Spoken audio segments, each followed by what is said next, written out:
que pensam, trabalham e fazem a saúde do nosso país. Meu nome é Natália Cuminali, eu sou jornalista de pais. Preocupação de mães, preocupação das escolas, dos professores, é uma preocupação dos médicos, enfim, é uma preocupação de toda a sociedade. É a saúde mental na infância e na adolescência. Antes de eu apresentar o meu convidado, que é um grande especialista nesse assunto, eu não posso esquecer de falar para vocês assinarem o canal e ativarem todas as notificações. Esse programa tem o apoio do Grupo Fleury, de Medicina da Universidade de São Paulo.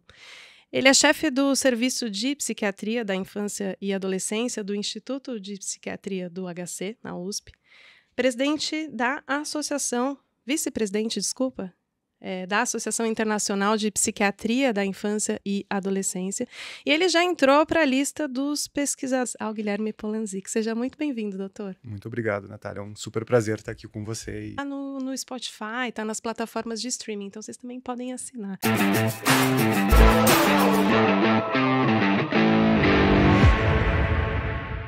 Sempre de começar as nossas conversas aqui, puxando para um assunto da tua infância e adolescência, mas eu queria primeiro pegar um aspecto de saúde pública. A gente entrou na pauta, de verdade. Acho que a pandemia colocou a saúde mental no radar de toda a sociedade, e agora com o novo governo a gente tem ali um departamento de saúde mental. Sobre esse tema, você acha que a sociedade, o governo, os educadores, todo mundo já acordou de verdade para a importância da saúde mental na infância e adolescência? O quanto isso é acordar e o quanto isso, de fato, tem impacto na prática, né? Realmente, eu acho que com a pandemia houve um aumento muito grande, expressivo, né, da visibilidade que os problemas de saúde mental têm, né? E com isso um interesse de vários setores da sociedade, entendendo que a saúde mental das crianças e dos adolescentes impacta o desenvolvimento delas e com isso o futuro delas como adultos e o futuro do país de uma forma geral. Além, é claro, né, dos prejuízos. A psiquiatria da infância e adolescência é uma disciplina recente do ponto de vista científico. Então, os dados que mostram todo esse problema, nós temos cada vez mais gerado dados, eu digo a disciplina de uma forma, 100%, a prevalência. 15% sofre de transtornos mentais. Na infância e na adolescência. Né? Dados importantes também mostram que a maior parte dos adultos que têm um transtorno mental, na verdade, tiveram início desse transtornos mentais dos adultos, na verdade são condições crônicas que já têm o seu início na infância, mostrando o impacto em termos de prejuízos educacionais, prejuízos né, do ponto de vista de sistema de saúde, criminalidade, morte prematura. Né? Então, esses dados vêm sendo cada vez mais gerados. Hoje, se você abre qualquer revista científica de psiquiatria, de uma forma geral, você vai encontrar um número grande de artigos ali dentro, então, mostrando que a disciplina, de uma forma mais ampla, vem percebendo e dando a importância que tem. Então, na medida que esses dados vão sendo gerados, de fato, a gente pode demonstrar a importância do problema e mental de uma forma geral, eu não te diria não só de crianças e adolescentes, como você mencionou, ela é subfinanciada. Então, algumas estimativas mostram que isso se deve pela juventude, vamos dizer assim, da disciplina e porque são dados recentes, mas isso tem, né, outras explicações.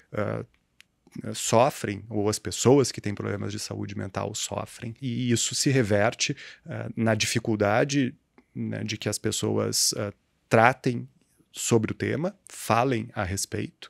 Isso se reverte na dificuldade de que os de serviços, de profissionais treinados, tudo isso vem mudando muito rapidamente, né? Mas ainda nós estamos muito atrás né, do que é desejável e do que é necessário para atender as demandas da população. Sem falar também num outro componente além do estigma, que é o entendimento por vários setores da comunidade científica, de que eventualmente os problemas de saúde mental eles são causados por questões sociais, educacionais unicamente, e que a solução, evidente que essas questões têm um impacto enorme. Só que nós temos um cérebro que muda conforme o ambiente. Nós temos fatores genéticos que nando o ambiente mais adverso, mais problemático, né? Então, biológicas, genéticas, do desenvolvimento cerebral, com as dimensões que atualmente têm um transtorno. Olha, a gente vai ter muito assunto aqui hoje. Da sua resposta, já daria para a gente puxar o debate sobre o estigma, mas acho que a gente pode falar disso um pouco. E a gente falava sobre a saúde mental na pandemia. Junho de 2020 era um momento ali que a pandemia. E lá, talvez não dava para entender direito o impacto que a pandemia ia ter na saúde mental. Tiveram surgimento de insônia, anorexia, crises de ansiedade, depressão em seus filhos. Então, isso foi 2000, a gente falou em 2020, 2021, a SBP falou isso, você fez estudos sobre isso. Então, a minha pergunta é, hoje, o que a gente sabe? Qual foi, de verdade, o impacto da pandemia na saúde mental? Eu te diria que nós já temos uma visão parcial do cérebro, modificam a expressão dos genes e que muitas vezes nós temos o resultado dessas situações de estresse ao longo de muitos anos. Eu te diria que a gente ainda não tem o cenário completo que observar. O que nós temos hoje são dados muito claros, aumento das taxas de depressão e ansiedade entre adolescentes na população em geral. Esse aumento vinha ocorrendo e era esperado que nesses anos da pandemia esse aumento se mantivesse. Então, alguns estudos bastante sofisticados que conseguiram incluir uma população inteira, e principalmente da Escandinávia, a gente tem estudos no Japão também, mostram que durante a pandemia o aumento das taxas de depressão e ansiedade ocorreu de uma forma além daquela que era esperada pelo aumento que vinha acontecendo desde então. E isso, ou seja, foi um aumento maior do que o esperado. Do que o esperado. Tá, por causa da pandemia, por causa do isolamento, todas aquelas questões. Exatamente. E a pandemia ela foi uma situação de estresse perfeita para provocar transtornos mentais, né? Então você tem uma ameaça à vida, é uma doença real, você tem perdas reais, né? Então, o falecimento dos pais, dos avós, de amigos. Você tem toda uma mudança da rotina, né? E isso implica sono, atividade física, alimentação, uma exposição a conteúdos, né? Que muitas vezes são nocivos na internet, todo o estresse relacionado ao aprendizado e a falta de estímulos que as crianças tanto precisam, né? Então, é uma situação que, né, nós vivemos na pele e conhecemos muito bem, e realmente foi uma situação que é muito propícia para que transtornos mentais ocorressem. As taxas de problemas de saúde mental durante a pandemia são 80%, 90%, né? Ou seja, um fenômeno quase que universal. Todas as pessoas tiveram um maior aumento de ansiedade, desânimo, alterações de sono, quer dizer, quase que todo mundo foi impactado.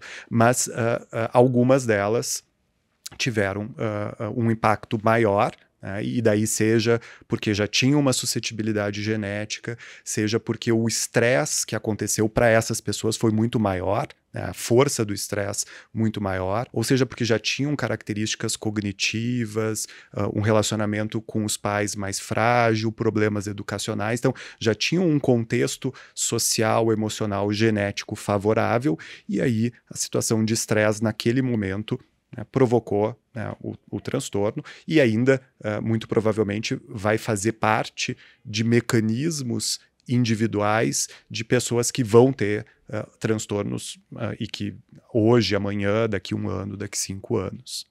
Não, eu queria dividir essa sua resposta e já perguntar, assim, entendendo que hoje tem uma visão um pouco mais parcial do cenário, eu tenho conversado às vezes com algumas mães que tiveram esses filhos que estavam ali ao longo da pandemia, que tiveram que aprender a mexer na internet, no computador, fazer aula e tal, e muitas dizem, por um momento houve esse medo do retorno, essa volta, eu não quero, quadros de ansiedade, como você trouxe na Uhum. sua resposta, mas hoje normalizou. Então, acho que a pergunta é entender um pouco de quem que ficou de fato assim, ou se a maior parte das pessoas já conseguiu retomar, sendo que a gente está nesse cenário agora Uhum. pós-pandemia. A maior parte das pessoas não tem transtornos, de crianças e de adolescentes não tem transtornos, mas individualmente a pandemia deve ter provocado efeitos sobre o desenvolvimento de formas diferentes em todo o mundo, né? Então, sejam dificuldades educacionais, então quem estava iniciando a alfabetização ou entrando na adolescência e todo o período, né, que ficaram isolados, quer dizer, de alguma forma isso marca e marcou o desenvolvimento de todos. Das crianças pequenas, nós já temos dados que mostram isso, que mostram que desempenho em tarefas cognitivas que a gente espera que as crianças pequenininhas vão apresentando em termos de desenvolvimento de linguagem, desenvolvimento motor, essas crianças tiveram um atraso em relação temporalmente àquelas que não tiveram, não foram expostas à pandemia. É claro que as crianças recuperam. Então, a criança saudável, que está num ambiente saudável, de fato vai recuperar esses prejuízos, essas dificuldades, mas a marca fica, a marca sobre o desenvolvimento, a vivência emocional do que aconteceu fica, e de diferentes formas, né, vai aparecer aí ao longo da vida de toda essa geração, né, que realmente né, sofreu muito. E agora, então, a parte da pandemia, eu queria te ouvir um pouco sobre esse crescimento, né? Você disse que lá em 2010, 2012 começaram a haver um crescimento desses transtornos mentais, principalmente depressão e ansiedade nessa faixa etária, e que isso obviamente se acentuou por causa das condições específicas da pandemia. Agora, o porquê esse aumento? O que está acontecendo com a nossa sociedade? Acho que essa é a grande pergunta. Essa é uma pergunta, enfim, que a gente não tem respostas, tem muitas hipóteses relacionadas, né, que vão desde questões sociais mais amplas de como a sociedade, né, se organiza, tem várias questões relacionadas ao uso das telas, das tecnologias. Alguns estudos mostram um aumento pequeno de psicopatologia associado ao número de horas, à exposição a redes sociais, particularmente para as meninas e na entrada da adolescência. Então, a tecnologia, para muitos, é o grande vilão aí, o que provoca problemas nos adolescentes. Os estudos não demonstram tão claramente esse efeito tão grande assim que muitos atribuem, né?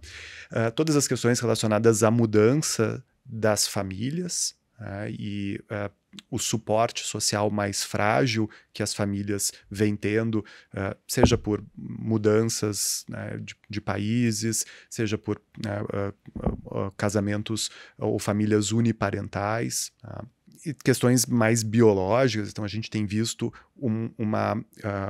a puberdade acontecendo cada vez mais cedo.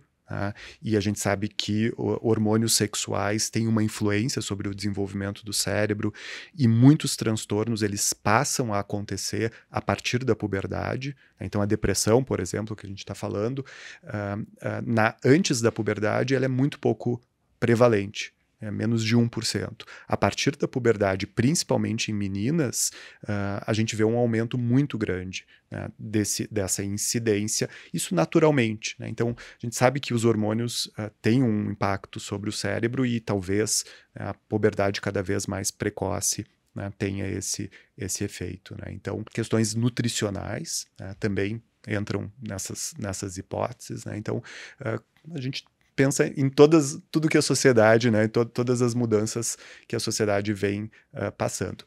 Tem, claro, a questão das práticas médicas, né? Então, que é a crítica de muitas pessoas, né? Bom, hoje em dia todo mundo diagnostica Todo mundo tem um diagnóstico, as pessoas falam qualquer isso. tipo de problema. Quer dizer, se torna um problema médico, medicaliza um problema que eventualmente não seria médico, que seria um problema relacional, um problema social, né? Então, essa é uma hipótese que não se sustenta em muitos estudos, tá? Mas que a gente sempre precisa ficar atento. Agora, eu já te ouvi, você já disse que os estudos não evidenciam tanto o papel do uso das mídias sociais e das telas dentro desse contexto.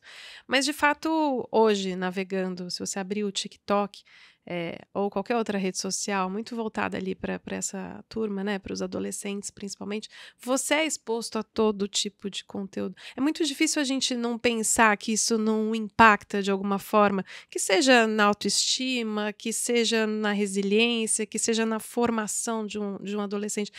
Os estudos, as evidências ainda não chegaram lá, eles não mostram muito essa relação, doutor? Então, alguns estudos mais recentes, eles mostram essa janela de sensibilidade no início da adolescência para as meninas, principalmente, e aumentando a baixa autoestima, aumentando os sintomas depressivos. Mas isso parece ter um efeito pequeno e explica pouco desse fenômeno, alterações de imagem, sintomas depressivos. Quer dizer, existem vários outros componentes que entram nessa equação são importantes para que isso aconteça, né? E claro, existe, no ponto de vista de saúde mental, do desenvolvimento, a gente tem uma variabilidade muito grande entre as pessoas, né? Então, quando a gente fala de estudos, a gente está falando da média, tá? Mas existe uma variabilidade grande e a gente entende que realmente existem características prévias dos adolescentes, principalmente, que os colocam em risco para os efeitos negativos do uso das telas. Então, muitas vezes, nós temos adolescentes mais isolados, com dificuldades sociais, que sofrem bullying, que se sentem rejeitados, né, que têm uma imagem negativa construída a partir do bullying e outras experiências, eventualmente, ao longo da infância, e que ficam mais sensíveis aos efeitos, eventualmente, né, de discursos de ódio na internet. Então, são eventualmente características prévias que, associadas à exposição à tela ou ao conteúdo que ali vem, magnifica, né, eventualmente, problemas, né? Sem dúvida, hoje a gente tem visto essa questão específica que você mencionou da autoimagem, né? A gente tem visto um número crescente de adolescentes com transtornos alimentares, ou pelo menos com sintomas alimentares, meninos, então isso tem acontecido com mais frequência, e em idades mais precoces. E não tem como não fazer uma relação com as redes sociais, com todos os filtros e a imagem que muitos influenciadores vendem e transmitem, e não só os influenciadores globais, vamos dizer assim, mas os influenciadores dentro da própria escola, né? E que isso gera, né, isso é uma observação clínica, né? A gente vê o tempo todo o impacto que isso tem, principalmente naquelas meninas mais frágeis, que já têm dificuldades relacionadas à autoestima e que aí, nesse sentido, ficam muito tocadas aí com o que elas não têm e com o que as outras têm, né? Eu já escutei opiniões diversas e às vezes leio artigos sobre uma sociedade que está, uma geração menos resiliente. Existe evidência para embasar isso ou, de fato, a nossa sociedade já se transformou há tanto que a gente não aceita mais coisas que antes eram aceitáveis? Por exemplo, o bullying, né, que você trouxe na sua resposta anterior. O que está acontecendo com essa nova geração? Se você for pensar que o transtorno mental, ele é o resultado de um processo do desenvolvimento que, vamos dizer assim, teve dificuldades, teve problemas, né, e que eventualmente a resiliência seria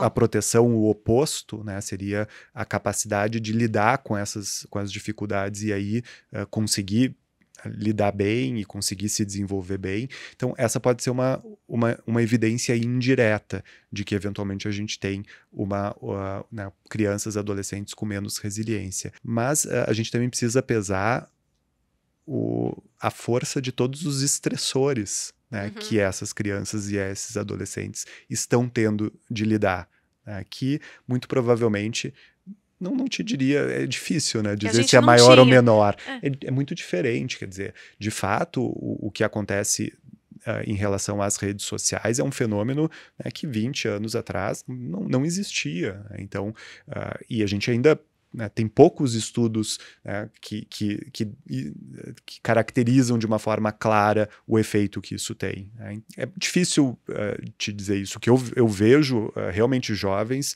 que têm uma capacidade de resiliência muito grande, mas que realmente muitas vezes são expostos a situações extremamente difíceis.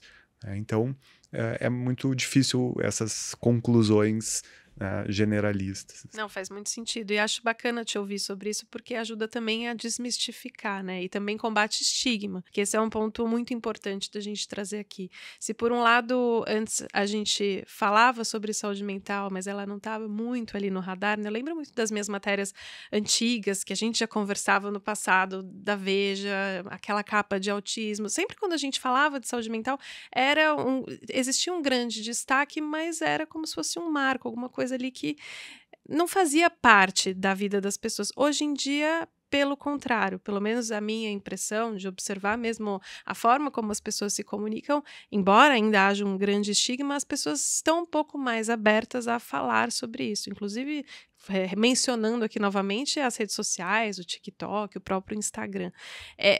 Como que você vê essa redução do estigma? Ou você acha que ainda falta muito para a gente avançar, assim? O quanto está só na superfície, sabe? Eu acho que a gente avançou muito, assim. Eu acho que realmente hoje, se a gente for avaliar o quanto a gente fala isso na formação do médico, por exemplo, né? Hoje nós temos disciplinas e aulas na graduação da medicina falando sobre autismo, falando sobre transtorno de déficit de atenção e hiperatividade. O que há 10 anos atrás não existia, há 20 anos atrás, mesmo nos treinamentos de especialistas, era muito frágil, né? Então, isso avançou muito mesmo dentro da especialidade, né, dos profissionais. Mas ainda, realmente, a gente tem muito, muito, muito pela frente, né? Então, o entendimento de que as pessoas com transtornos mentais, com transtornos do neurodesenvolvimento, têm um lugar na sociedade e podem contribuir com as suas dificuldades, mas também com as suas habilidades, é algo que hoje nós estamos começando a pensar sobre isso. Que é o conceito da neurodiversidade, né? Exatamente. Que é o entendimento de que, eventualmente, a gente pode pensar em quem tem autismo, por exemplo, como uma variabilidade do que é esperado. E realmente os estudos mostram, por exemplo, que a capacidade de socialização, que está muito afetada no autismo, é um contínuo na população. Assim como, né, a pressão arterial, a nossa altura, ela é um contínuo, alguém vai ser muito mais baixo, outros mais altos, a gente vai ter toda a gama. E realmente isso também acontece, por exemplo, para a sociabilidade, para a atenção. Então, nesse sentido, a gente pode pensar realmente que tem autismo, é um extremo aí dessa dificuldade nesse traço. E que as pessoas com autismo, por exemplo, com as suas dificuldades, também têm uma série de habilidades e possibilidades. Então, hoje, nós estamos engatinhando ainda nesse entendimento. E, por exemplo, nas universidades ainda é muito restrito as acomodações e mesmo inclusão de pessoas com transtornos do neurodesenvolvimento. Então, eu acho que é um caminho que aconteceu muito rapidamente aí nas últimas décadas. Eu acho que houve uma melhora e houve um entendimento mais amplo da importância e de que se trata de fenômenos quase que universais, né? Mas a gente ainda tem um grande caminho aí pela frente. E, doutor Guilherme, eu tenho esse desafio aqui de trazer vários temas dentro da nossa conversa. De fato, a gente tem vivido dias muito difíceis aqui no Brasil por causa desses ataques que as escolas estão sofrendo. E isso tem impactado muito a saúde mental, não só das crianças e adolescentes, como o ambiente escolar, de fato, que precisa se posicionar, como também os ambientes familiares, né? O que o pai e uma mãe diz para o seu filho, como ele se preocupa, como ele se posiciona. Como que você tem visto essa questão, doutor? Como orientar as famílias nesse caso? Tem um aspecto que é de por que isso está acontecendo, né? Tá. O que está acontecendo na sociedade, o que está acontecendo entre os adolescentes, que ataques como esse, que já acontecem em vários países, passaram a acontecer e vem acontecendo com alguma frequência no país. Eu acho que são fatores sociais muito amplos, né? Acredito que os dados mostram, na verdade, né, que toda a questão do discurso de ódio que vem se aumentando né, em vários países e a partir de várias ideologias tem um papel grande nesse sentido. A internet, né, né, e como é possível falar, postar coisas absurdas na internet, em algumas redes sociais, sem um devido, né, monitoramento do governo, enfim, dos órgãos policiais, né, e a fragilidade individual de algumas pessoas. Tá? E aí, sem dúvida, jovens e o perfil, né, desses jovens invariavelmente envolve bullying, envolve rejeição, envolve dificuldades prévias que eventualmente não foram identificadas e que não foram tratadas. Até mesmo, né, em muitas situações, os jovens falam que, né, vão cometer um crime. Né? E nada é feito. Né? Então, é um sistema familiar, é um sistema de saúde, um sistema educacional que poderia ter atuado de uma forma mais eficaz e, de fato, poderia ter prevenido, né? Seja tratando antecipadamente aquela criança, evitando o bullying, ou seja, no momento em que é percebido que há um problema grave ali, também evitado. E aí nós temos o outro lado, nós temos o lado, né, da população de uma forma geral que observa atônita esses atos que são absurdos, que são realmente de uma crueldade que é ímpar. Né? E isso tem um impacto enorme em você, em mim, em todos os pais, né, as crianças mais velhas, os adolescentes. Né? Então, esse impacto enorme, ele precisa ser, né, considerado, e as escolas precisam, né, abordar isso, né, e aí demonstrando a segurança que elas proporcionam. Os pais também precisam, né, entender a ansiedade das crianças e também a sua ansiedade, né, e do máximo possível não transmitir, não expor a sua ansiedade, o seu medo, o seu sofrimento para as crianças e para os adolescentes. Né? Hoje a gente tem, né, uma situação de medo nas Sim, escolas. nos né? grupos de WhatsApp, nas escolas, as próprias crianças levando isso para casa, né?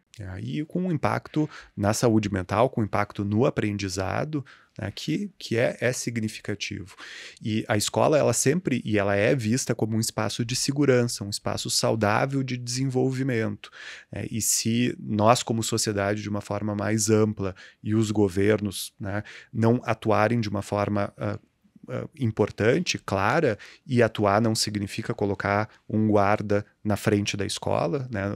Não é longe isso, né? de armar pessoas, né? Se não atuar de uma forma mais ampla nesse mecanismo que vai desde a criança pequena que sofre bullying, que é rejeitada, que é exposta ao discurso de ódio, que não é vista pela família, e até o momento em que eventualmente comete esse crime, e não só esse crime, mas o suicídio também, né, Natália? Então, que também está aumentando as taxas de suicídio. Exatamente, não tá? Exatamente. Então, se a sociedade, de uma forma geral, não olhar para isso, infelizmente, me parece que a chance desse fenômeno se instalar é grande. E agora, eu sei que você trouxe aqui todas essas questões de aumentos, né, de transtornos, principalmente ansiedade e depressão, e que isso acontece por diversos motivos, ou seja, é multifatorial, né? Tem a questão hormonal, pode ter a questão de exposição a telas, pode ter a questão ambiental, enfim, a gente não pode esquecer disso. Mas eu queria tocar num ponto que é o papel da família e o papel dos pais nisso tudo. Porque às vezes a impressão que dá também muito à distância e sem culpabilizar de verdade é que parece que as crianças não estão sendo ouvidas, as crianças e os adolescentes, elas não encontram eco em casa. Talvez chegam, fazem ali as suas tarefas, ou não fazem, ficam o dia inteiro no celular ou assistindo televisão e não se comunicam. E aí, do nada, parece que aconteceu do nada, mas não foi do nada. Isso está acontecendo? Então, as famílias estão mudando, né? Então, diversos estudos em vários países mostram que um tempo maior ou menor dos pais com as crianças, famílias uniparentais. Então é uma mudança importante. E eu te diria que as diferenças entre as gerações têm ficado cada vez maiores e de uma forma mais rápida. Tá? Então, as gerações elas estão sendo caracterizadas em períodos mais curtos do tempo. Por exemplo, pais tendo filhos. As mudanças, as diferenças entre as gerações no sentido dos valores, no sentido das referências, no sentido... e realmente isso torna mais difícil a comunicação entre crianças e adolescentes. Né? Então, as referências das crianças hoje são os videogames. Né? Então, o papo é muitas vezes...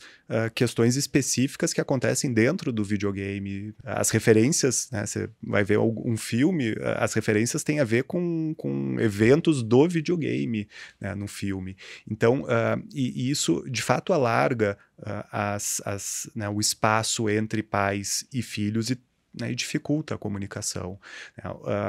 E existe uma tendência, não, claro que não é realidade, mas de os pais e das gerações anteriores criticarem ou desvalorizarem as mudanças e as coisas novas que vão surgindo, né? Os valores, as referências. No meu tempo era melhor, né? Isso é clássico, né? E aí as crianças passam a ser menos ouvidas. Né? Então, sem dúvida, assim, o diálogo dentro da família e entre pais e filhos, ele é a base para que tudo e qualquer coisa possa acontecer, né? Para a transmissão de valores, para o monitoramento, regras, para ajudar a criança a elaborar dificuldades, enfim, é para tudo. Né? Então, se isso de fato não acontece, e não acontece porque as crianças estão no videogame, mas também porque os pais estão no celular. Então, um dos maiores preditores de uso dos eletrônicos das crianças é o número de horas em que os pais usam os eletrônicos. Então, esse é um fator que claramente deixa de ajudar e muitas vezes deixa as crianças isoladas, sozinhas, eventualmente expostas a conteúdos absolutamente inadequados de pessoas que eventualmente as acolhem, né, entre aspas, na internet, enfim, e várias outras coisas. E como reverter isso? Porque eu acho que essa é a grande questão, né? Pensando em quem está assistindo a gente, que provavelmente tem filho, filha, e que sente esse distanciamento ali. É o quê? É largar o celular, é sentar? É o que você propõe? E às vezes imagino que você deve ser muito confrontado com isso dentro do seu próprio consultório, né? Eu acho que os pais, eles hoje... ficam muito inseguros em relação aos valores, às regras, ao que eles querem transmitir, né, para os filhos. Ou têm dificuldade de refletir sobre isso, né, e as coisas vão acontecendo sem, né, uma reflexão, ou ficam muito inseguros porque realmente as famílias estão bombardeadas por estímulos, opiniões de todos os lados. Hoje não é só mais a avó ou o avô que dá opinião, né? Então são as mães nos grupos de WhatsApp, nas redes sociais, enfim, todo mundo. Então as famílias ficam um pouco perdidas nesse sentido. E eu acho que esse é o ponto de partida, né? O que a família, os pais valorizam e quais são esses valores que eles querem transmitir, o que é importante, o que eles entendem que deve acontecer. E a partir daí, né, as ações, né, os comportamentos, eles vão acontecer de uma forma natural.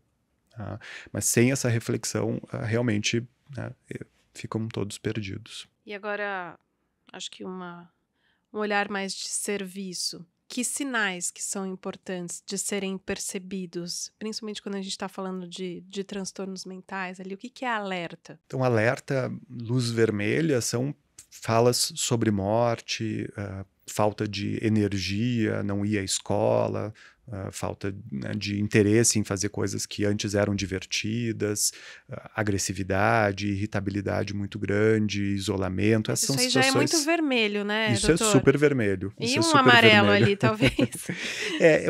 As pessoas são muito diferentes entre elas, né? Então, uma coisa muito importante é que os pais possam, de fato, conhecer os seus filhos e entender qual é o padrão de comportamento, o padrão emocional. Muitas vezes as coisas já vão acontecendo desde a infância inicial, né, a idade escolar, e as coisas, eu digo, por exemplo, né, uma alteração de humor. Então a gente já vê alguém mais irritado, com uma desregulação, menos interessado em coisas divertidas, e isso vai acontecendo ao longo do tempo e vai se instalando ao longo do tempo. Os pais muitas vezes têm essa ideia, não, mas ele sempre foi assim. Mas é porque é um processo que já está acontecendo gradualmente, lentamente.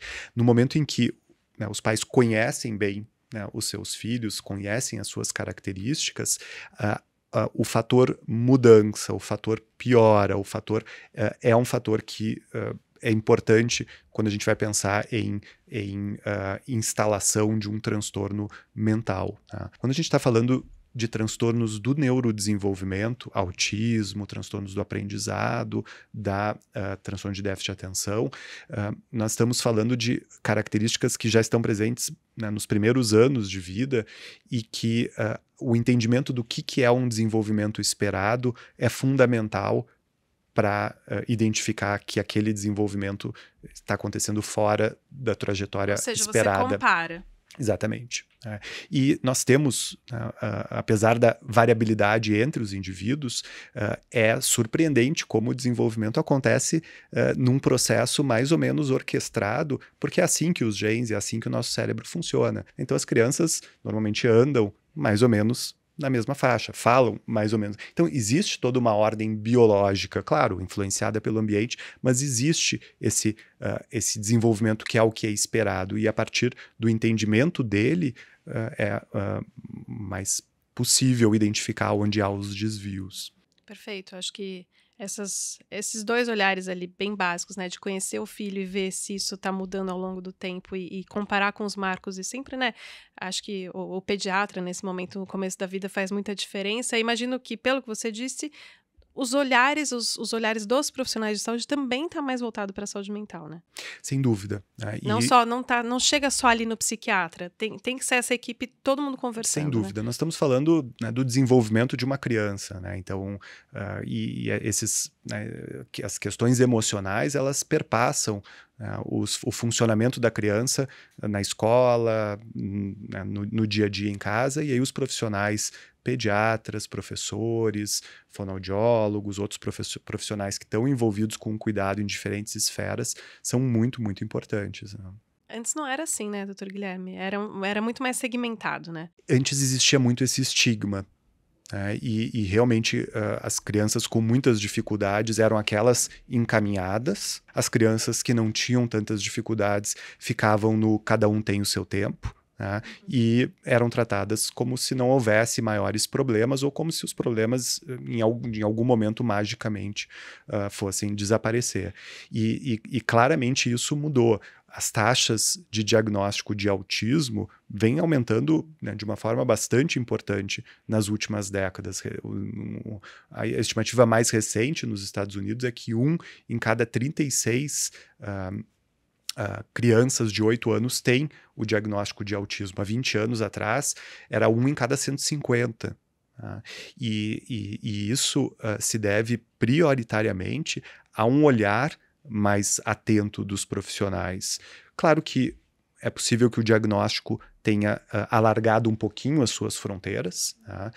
E nós estamos hoje diagnosticando pessoas com autismo que, sem dúvida, não seriam diagnosticadas há 20 anos atrás. Elas têm autismo pelo que a gente conceitualiza como autismo hoje, tá? Mas há 20 anos ou 30 anos atrás, elas não seriam diagnosticadas, mas o que a gente entende é que elas estavam lá.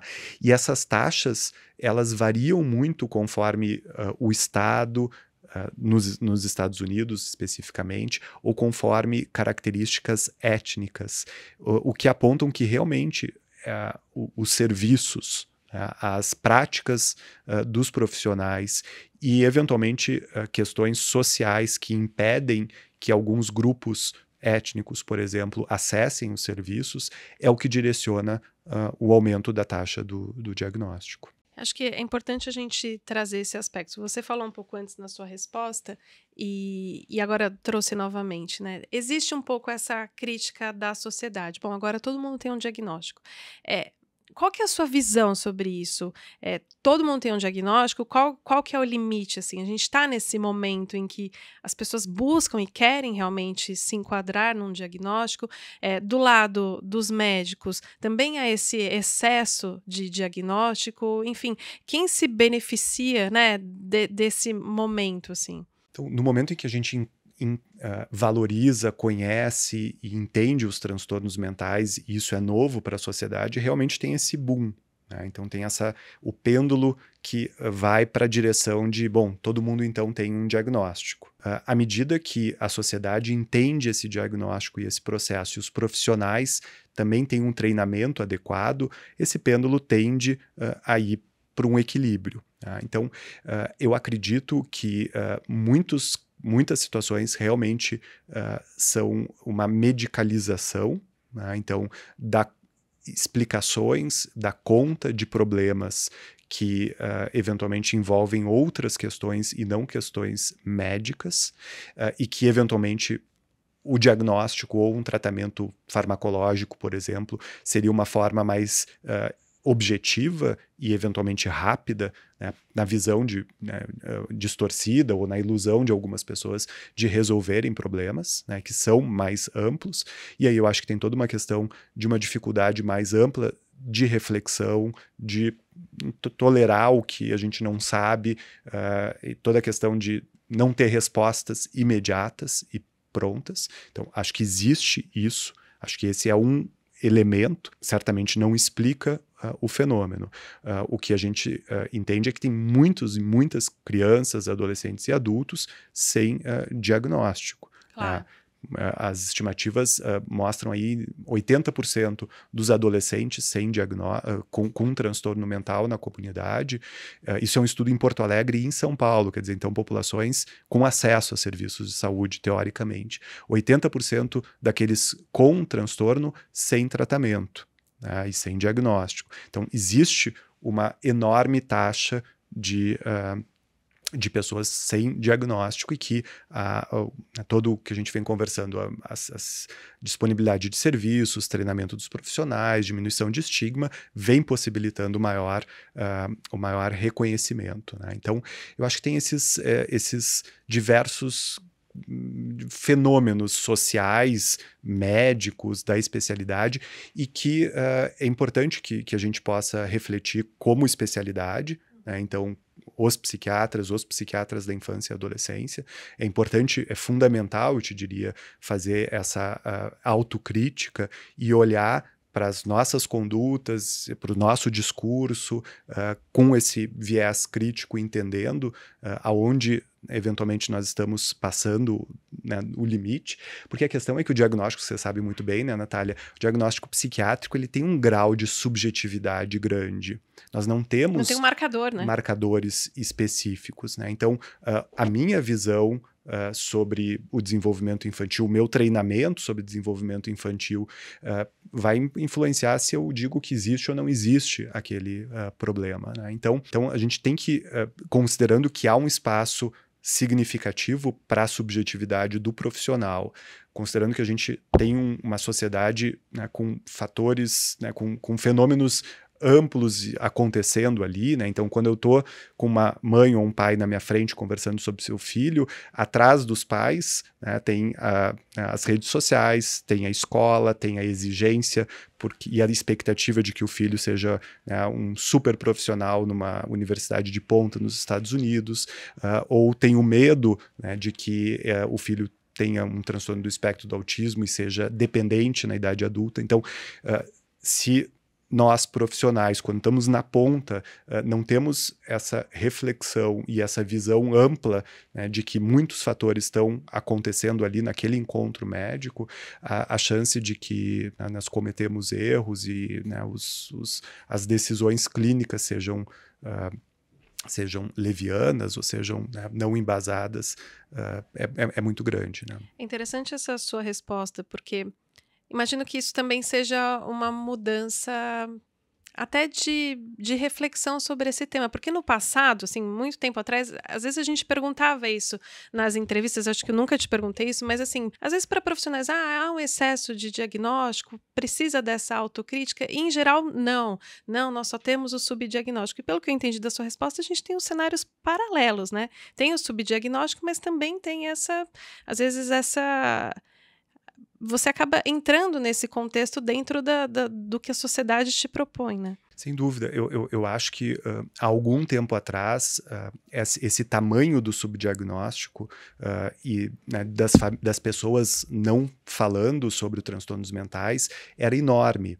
Geralmente, há algum tempo atrás, o entrevistador, que nos fazia essa pergunta... Ele já vinha com má intenção, né? Ele já vinha com má intenção. Ele já tinha na pauta, né, a ideia de que há um superdiagnóstico.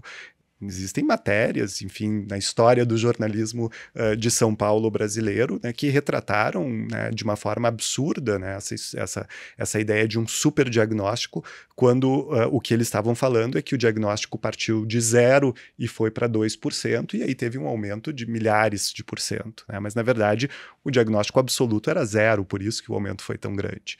Então, naquele momento, eu entendo que era muito importante, né, essa narrativa e esse discurso mostrando que, de fato, existe esse subdiagnóstico, que era enorme lá, continua absurdo aqui, mas hoje, e também com você, a gente tem essa possibilidade de olhar para todos os lados, né? E eu acho que é importante que as pessoas tenham isso em mente, né? Que nós, psiquiatras da infância e adolescência, né, temos claro a complexidade desses fenômenos, a importância das questões sociais e de como a nossa prática é influenciada por todas essas questões sociais. Tá? E que o diagnóstico ele precisa dar conta de tudo isso, tá? Por isso que não é uma disciplina simples, não é por isso que não é uma tarefa fácil, né? Avaliar, diagnosticar e tratar crianças com questões emocionais. Agora, infelizmente, caminhando para o fim da nossa conversa, porque se deixar a gente vai longe, eu queria um pouco a tua visão sobre futuro. Como que você vê o futuro da psiquiatria voltada especificamente para a infância e adolescência? Agora a gente acabou de falar dessa subjetividade, às vezes, do diagnóstico. A gente vai caminhar para marcadores? Ou só ter marcadores vai ser suficiente, né? Pensando nessa diversidade que a gente tem na população? Hoje nós temos diagnósticos que são separados, né? Então eu faço um diagnóstico de transtorno do espectro do autismo e de transtorno de déficit de atenção e hiperatividade como se fossem entidades distintas. E nós sabemos cada vez mais que no cérebro não existe essa distinção muitas vezes tão clara. Os transtornos, na verdade, eles se sobrepõem. E são alterações do desenvolvimento do cérebro influenciado por questões sociais, emocionais, familiares, e que em algum indivíduo leva a um comportamento, né, que pensa em autismo e outro no TDAH, por exemplo. Né? Então, eu entendo que cada vez mais nós vamos caminhar para um entendimento transdiagnóstico dos problemas emocionais e comportamentais. Isso é um desafio clínico, né? Então na pesquisa essa é uma direção, mas na clínica ainda é um desafio. Né? Desculpa te interromper, mas esse transdiagnóstico seria algo em que você pode ter as duas coisas? É isso? Que a gente possa ir além, né, do diagnóstico, exatamente, como é caracterizado pelos sintomas, né, pelo comportamento da criança, mas que a gente possa ir além e poder entender como é que no cérebro, como é que nesse indivíduo as coisas acontecem desde o nascimento. Esse é uma visão de pesquisa hoje, né, e que talvez no futuro a gente possa caminhar um pouco mais para isso. Né? De um outro lado, mais de um lado de saúde pública, eu acho que, eu espero, né, que a articulação entre os diferentes setores da sociedade, e aí a educação, né, a assistência social, a saúde, possa acontecer de uma forma efetiva. Né? Então, o nosso conhecimento é claro, então se nós pudermos falar a mesma língua, e poder ter serviços, a gente imagina que seria o ideal. E espero também que o estigma continue ainda ver muito forte dentro do governo, não só no Brasil, aqui em São Paulo, nós estamos vivendo isso, mas nos Estados Unidos, em vários países. Então, Pois é, a gente nem abordou esse assunto. pois é, são vários. São muitos, muitos. Mas eu acho que esse é o... Para onde que tem que voltar os nossos olhares agora? Então, eu acho que realmente parar e vem buscando por serviços, e é uma população muito pouco assistida, é uma população de